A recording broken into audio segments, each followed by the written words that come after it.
नमस्कार दोस्तों, आज हम लोग जो है बात करेंगे ओशो के विषय में। हम लोग बात करेंगे तो ओशो जो हैं अपने सदी के एक बहुत महान दार्शनिक थे, जिन्होंने कई तरीके की चीज़ों को खोज किया, कई तरीके की चीज़ों को उन्होंने जाना, उन्होंने कई तरीके की चीज़ों पर अपने मन के ऊपर प्रयोग किया।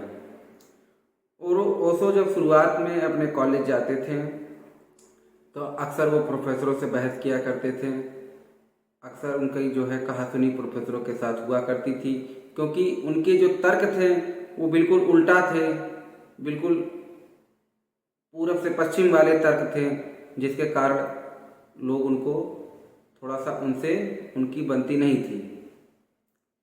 फिर ओशो का एक और प्रयोग मैंने सुना है, उन्होंने अपने जो है जहाँ पर वो रहते थे वहाँ पर वो अकेले रात में घूमने निकल जाया करते थे, अकेले बिना किसी के साथ अकेले निकल जाया करते थे घूमने।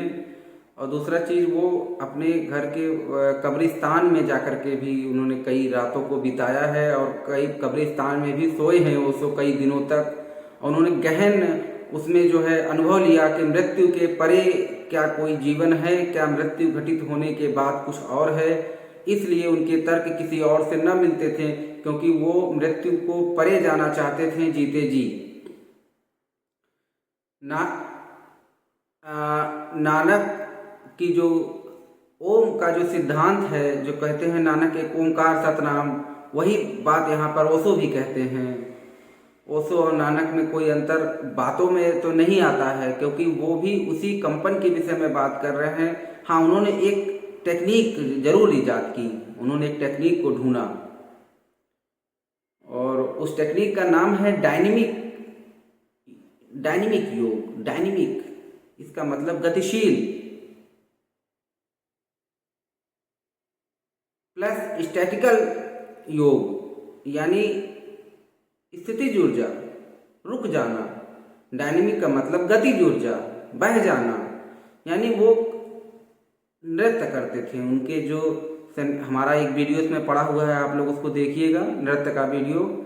तो वो देखिए, नृत्य हो रहा है उसके अंदर, तो उस पर पहले उन्होंने फोकस किया, मन पर पहले फोकस किया, नृत्य। यानी उन्होंने पहले कहा कि जिस चीज में तुमको आनंद है उसको उसमें तुम नृत्य करो, नाचो, खूब नाचो, जितना नाच पाओ उतना नाचो। जिस जिस चीज में तुमको आनंद है उस चीज से नाचो। सारी नाच जब पूरी कर लोगे तो गिर जाना, रुक जाना, वहीं पर लेट जाना। जब सारी नाच पूरी कर लेना, चारों तरफ घूम लेना, हाथ पैर फेंक लेना, तो फिर लेट जाना। यानी वही बुद्ध वाली घटना यहाँ पर हो रही है कि सब कुछ ट्राई कर लिया, सब कुछ चेंज कर लिया, सब कुछ बदल लिया, सब कुछ कर लिया, उसके बावजूद भी अंत में हार मान करके पेड़ के पास सो जाना। उसी पेड़ के पास सो जाना जिस पेड़ के नीचे बैठ करके बुद्ध ध्यान किया करते थे, उसी पेड़ के नीचे जाकर के लेट जाना।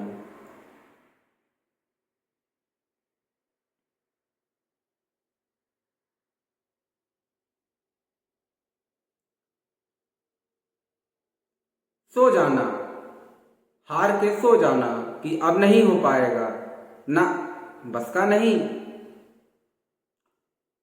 कुछ नहीं हो पाएगा।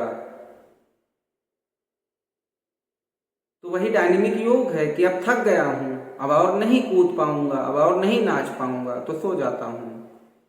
तो कहीं ऐसा हो जाए कि जो गतिज ऊर्जा पैदा हुई थी डायनेमिक योग से, वो ऊर्जा एकत्रित हो करके कहीं ऐसा हो जाए कि जब तुम शून्य में लेटो नीचे, जब हार के तुम लेटो, जब सांसें ज्यादा फेंक चुके हो बाहर, तो सांसें अंदर कम हो गई हैं, मन एकत्रित हुआ है थोड़ी देर के लिए, तो कहीं ऐसा हो जाए कि उसी समय वो सांस, उसके अंदर वो ऊर्जा कहीं ऊपर उठ जाए, अनहत नाद की तरफ उठ जाए, हृदय की तरफ वो ऊर्जा उठ जाए, तो काम हो जाएगा।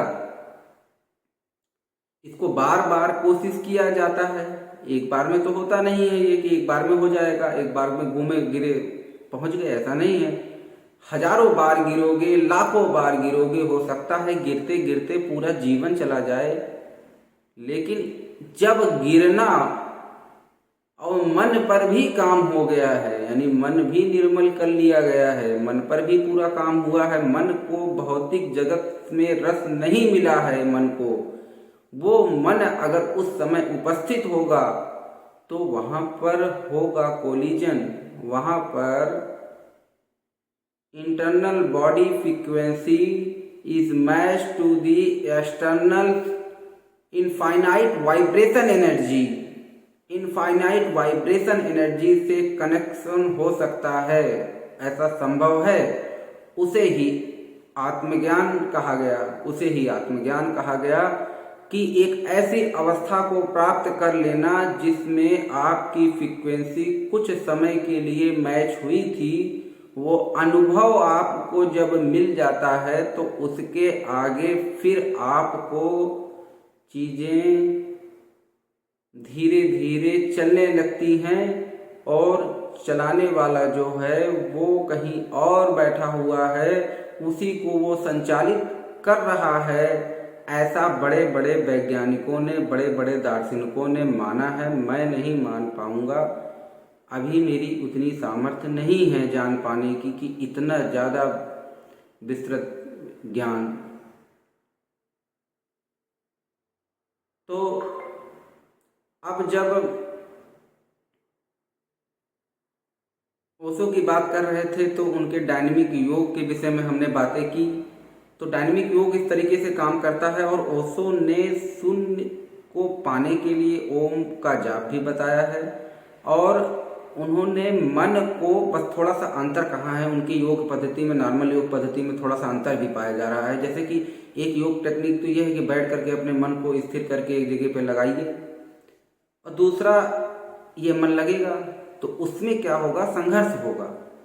जब मन जो है भौतिक जगत से खींच करके भीतर लगाया जाएगा तो वहाँ संघर्ष पैदा होगा, और वो ऐसा प्रतीत होगा जैसे आप कुछ काम कर रहे हैं, कोई काम कर रहे हैं, आप योग कर रहे हैं। नहीं, योग करा नहीं जा सकता, योग घटित होना चाहिए, योग घटित हो जाता है। योग का मतलब कि आपको बोध न हो जाना अपने शरीर का, बोध नहीं होना। अगर बोध हो रहा है शरीर का तो योग पूरा नहीं, बोध चले जाना, अपना भौतिक जगत का बोध चला जाना। तो ये ओशो की अवस्था रही है। ओशो परम ज्ञान को उपलब्ध थे, ओशो उस धारा में तैर करके पार निकल चुके थे, जिस धारा को उन्होंने पूरे जीवन में अलग अलग तर्क दिया। वो बहुत विद्वान थे, उन्होंने बहुत सारी किताबें पढ़ी, उनका तर्क बहुत विशाल है, उन्होंने बहुत विशाल तर्क किया। इतना बड़ा तर्क मैंने अभी तक नहीं देखा है।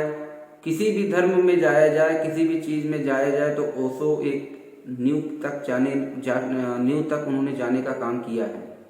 सभी धर्मों में उन्होंने न्यू तक जाने का काम किया है, और उन्होंने गीता के ऊपर भी बहुत सारा लेक्चर दिया है। गीता के उद्देश्यों को उन्होंने बताया है, उन्होंने बहुत सारी कहानियाँ बताई हैं, उन्होंने बहुत सारे तरीके बताए हैं, उन्होंने सांस पर विशेष बात कही है। ओशो संपूर्ण ज्ञान दे रहे हैं, कोई ज्ञान की एक चीज़ भी कमी नहीं है उनके उसमें। अलग अलग तर्कों को देखने के बावजूद भी ओशो सर्वोत्तम गुरु कहे जाएंगे, क्योंकि ओशो बहुत ज़्यादा जो है चीज़ों को समझते थे। और सदगुरु को मैंने नाम लिया है, सदगुरु को भी मैंने बहुत देखा, बहुत चीज़ें उनकी मैंने जानी सदगुरु के विषय में भी। सदगुरु को मैंने बहुत ज़्यादा उनकी एक एक चीज़ों को देखा, उनके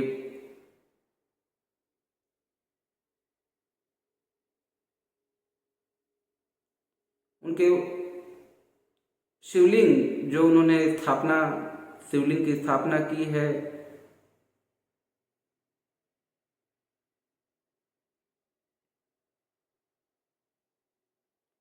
जीवित शिवलिंग की स्थापना की है। एक अमूल्य निधि विश्व को उन्होंने दी है।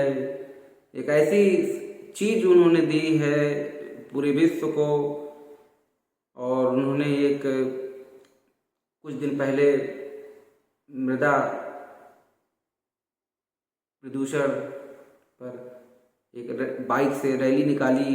तो लाजवाब फिटनेस, लाजवाब बातें, लाजवाब ज्ञान, बहुत अच्छे वक्ता हैं और एक वैज्ञानिक दृष्टिकोण से चीज़ों को रखते हैं और बहुत ही अच्छा बोलते हैं। बहुत ही बड़े फिलोसफर हैं।